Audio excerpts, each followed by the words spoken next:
बिस्मिल्लाहिर्रहमानिर्रहीम। मैं हूं डॉक्टर अहमद फारूक, इमरजेंसी और क्रिटिकल केयर कंसल्टेंट। अब सवाल ये पैदा होता है कि हाइपोथायराइडिज्म की तशखीस किस तरीके से की जाएगी। जब किसी भी मरीज में ये सारी अलामात जो कि मैंने अभी आपको बताई हैं मौजूद हों तो वो अपने डॉक्टर से रब्ता करे। जो ही मेडिकल स्पेशलिस्ट या एंडोक्राइनोलॉजिस्ट मरीज की सारी डिटेल में हिस्ट्री लेगा और इसकी अलामात और साइंस देखेगा तो उसके बाद वो फैसला करेगा कि इसके कुछ थायराइड फंक्शन टेस्ट होने चाहिए। थायराइड फंक्शन टेस्ट में 3 हार्मोन्स को चेक किया जाता है, T3, T4 और TSH। हाइपोथायराइडिज्म 2 किस्म का हो सकता है, प्राइमरी हाइपोथायराइडिज्म या सेकेंडरी हाइपोथायराइडिज्म। ज्यादा कॉमन प्राइमरी हाइपोथायराइडिज्म में T3 और T4 दोनों हार्मोन्स की कमी पाई जाती है, जबकि TSH हार्मोन काफी ज्यादा मिकदार में पाया जाता है। जबकि सेकेंडरी हाइपोथायराइडिज्म में T3, T4, TSH तीनों हार्मोन्स कम मिकदार में होते हैं। इसके अलावा हम आम तौर पे नेक का अल्ट्रासाउंड करवाते हैं।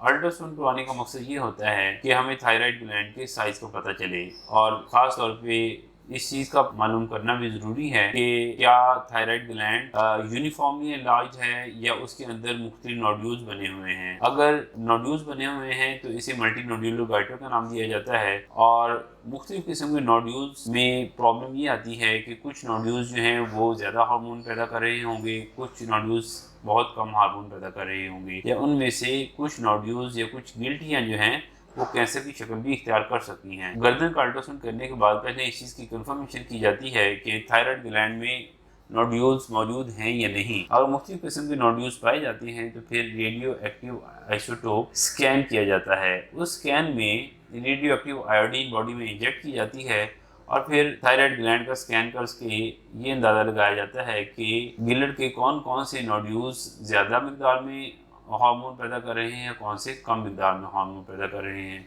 जो नोड्यूल्स ज़्यादा आयोडीन जज़ब करेंगे इसका मतलब ये हुआ कि वो ज़्यादा काम कर रहे हैं और ज़्यादा हार्मोन पैदा कर रहे हैं, और जो आयोडीन की मिकदार कम लेंगे वो कम मिकदार में हार्मोन पैदा कर रहे हैं। इसके अलावा कुछ कोल्ड नोड्यूल्स होते हैं, उन कोल्ड नोड्यूल्स की हम बायोप्सी करते हैं। उन कोल्ड नोड्यूल्स में 20% चांसेस होते हैं कि उनमें से कैंसर की तशखीस हो सके। लिहाजा ये मुख्तलिफ टेस्ट करने के बाद हम गिलड के एक मरीज का इलाज तजवीज़ करने की पोजीशन में आ जाते हैं। हाइपोथायराइडिज्म के इलाज में बुनियादी प्रिंसिपल है, क्योंकि बॉडी के अंदर थायराइड हार्मोन्स की कमी होती है तो हम पेशेंट को थायराइड हार्मोन ही खिलाते हैं, यानी थायरॉक्सिन।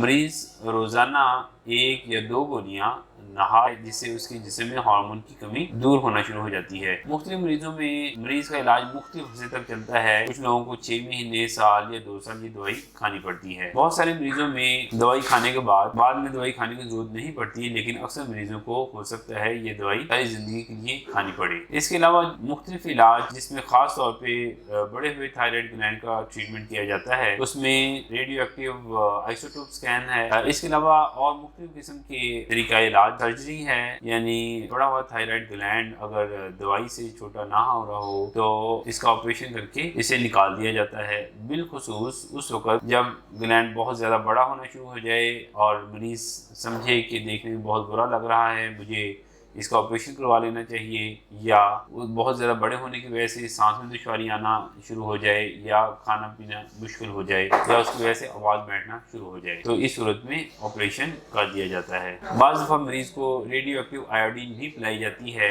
रेडियो एक्टिव आयोडीन पिलाने से मरीज़ के गिलड का साइज़ छोटा हो जाता है।